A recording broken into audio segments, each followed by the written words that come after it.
Deus é amor e também justiça. É por isso que existe misericórdia em meio ao juízo de Deus. Porque o juízo será sem misericórdia sobre aquele que não fez misericórdia. E a misericórdia triunfa sobre o juízo. Tiago 2, versículo 13. A destruição das nações cananeias cumpriu um juízo que Deus adiou por mais de 400 anos. Durante esse período, ele demonstrou paciência, oferecendo inúmeras oportunidades para o arrependimento. Mesmo em meio ao juízo, a misericórdia permaneceu acessível àqueles dispostos a se voltar para ele. Raabe e sua família, assim como os gibeonitas que habitavam na região montanhosa, são exceções notáveis ao juízo. Eles receberam misericórdia. Na Bíblia, temos também o exemplo de Nínive, na época de Jonas, que foi poupada após demonstrar arrependimento.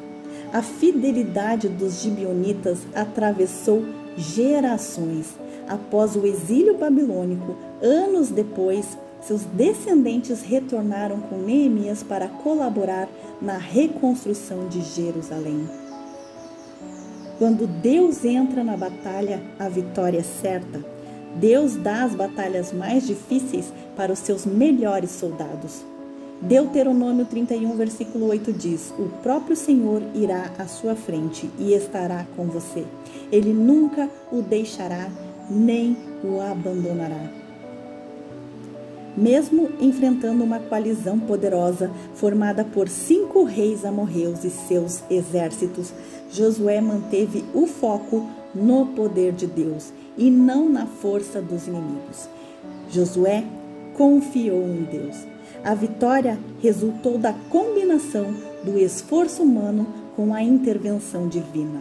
O ataque surpresa causou grandes perdas aos amorreus, mas foi uma tempestade de granizo enviada pelo Senhor que provocou ainda mais baixas.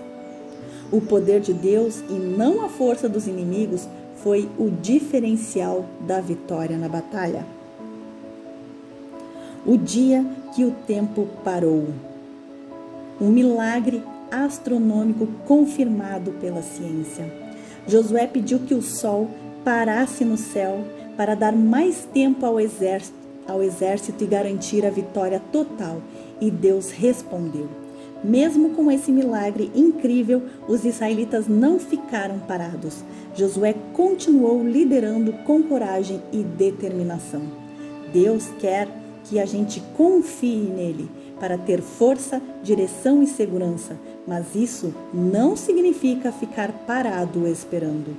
Hoje também podemos orar para que Deus lute nossas batalhas contra Satanás, o pecado e nossos próprios medos, pois Deus prometeu estar conosco e nos dar a vitória. Às vezes, até nossos inimigos estão orando. Por isso, não devemos esperar que o Senhor haja exatamente conforme as nossas expectativas. O mais importante é entregar tudo em suas mãos e confiar que a vontade dele é sempre o melhor caminho, mesmo quando o resultado não é o que imaginávamos. Após conquistar as cidades do sul de Canaã, Josué avançou com suas tropas para o norte, onde enfrentou uma resistência ainda mais forte. Os povos daquela região haviam formado alianças poderosas e reunido forças militares bem equipadas. Mais uma vez, diante de um cenário ameaçador, os israelitas precisavam confiar em Deus. A Bíblia relata que o exército inimigo era tão numeroso como a areia da praia, além de contar com grandes números de cavalos e carros de guerra. O maior perigo para Israel não era a derrota, mas o orgulho. Havia o risco de atribuir as vitórias à própria força e confiar nos recursos já conquistados. Então Deus faz uma ordem inesperada. O Senhor ordena que todos os cavalos deveriam ter os tendões cortados, tornando-os inúteis para a guerra, e os carros de combate destruído pelo fogo. Às vezes, a melhor maneira de evitar a queda é eliminar completamente aquilo que nos atrai ao erro. Enquanto os outros povos dependiam de números e estratégias, Israel precisava demonstrar que sua proteção vinha exclusivamente de Deus, o que a tornava especial. Alguns confiam em carros de guerra, outros confiam em cavalos. Nós, porém, confiamos no nome do Senhor, o nosso Deus. Salmo 20, versículo 7. O cavalo é preparado para o dia da batalha, mas quem dá a vitória é o Senhor. Provérbios 21, versículo 31. Hoje, o mundo parece ter fórmulas prontas para alcançar o sucesso e o poder. Mas será que Deus não continua chamando aqueles que estão dispostos a quebrar esses padrões? O mundo corre em busca de sucesso e a vida em tanta guerra se desfaz. O homem sonha as glórias do progresso, mas anda velozmente para trás.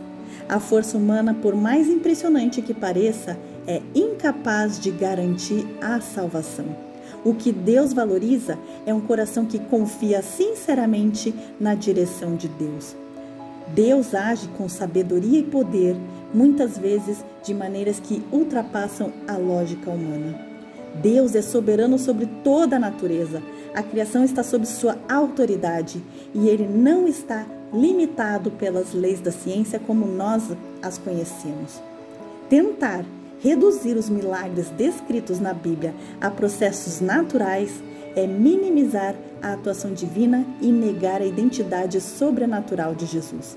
Cristo curou enfermos, devolveu a visão aos cegos, restaurou a audição dos surdos, purificou leprosos, acalmou tempestades, andou sobre as águas, multiplicou, alimentou e ressuscitou mortos. Esses milagres não foram apenas demonstrações de poder, mas também sinais de sua origem celestial, do seu caráter.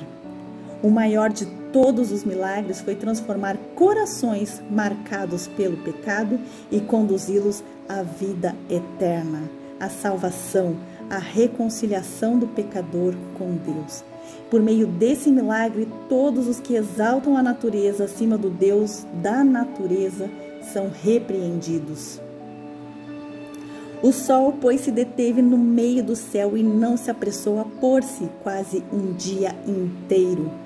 Não houve dia semelhante a este, nem antes, nem depois dele, tendo o Senhor assim atendido à voz de um homem, porque o Senhor pelejava por Israel. O Espírito de Deus inspirou a oração de Josué para que novamente fosse demonstrado o poder do Deus de Israel. Josué fez tudo o que a energia humana podia fazer e então, pela fé, clamou pedindo o auxílio divino. O segredo do êxito está na união do poder divino com o esforço humano. O homem que ordenou o sol, detente em Gibeão, e tu, lua, no vale de Aijalon, é o mesmo que durante horas esteve prostrado em terra, em oração, no acampamento em Gilgal. As pessoas de oração são as pessoas de poder. Esta não é apenas uma história impressionante sobre guerra, mas uma revelação profunda sobre quem Deus é e o tipo de fé que Deus honra. O Senhor, que governa o universo, também se envolve nos detalhes das nossas batalhas interior. A verdade é que o tempo só parece fora de controle quando tiramos os olhos daquele que criou o relógio. Josué não pediu um milagre para se exibir. Ele pediu porque estava alinhado com o propósito divino. Deus ouve a voz de quem está comprometido com o que realmente importa. Josué nos ensina que a batalha é real, mas o controle está nas mãos do Senhor. Esta foi a lição desta semana. Aguardo você semana que vem com mais lição mapeada para você.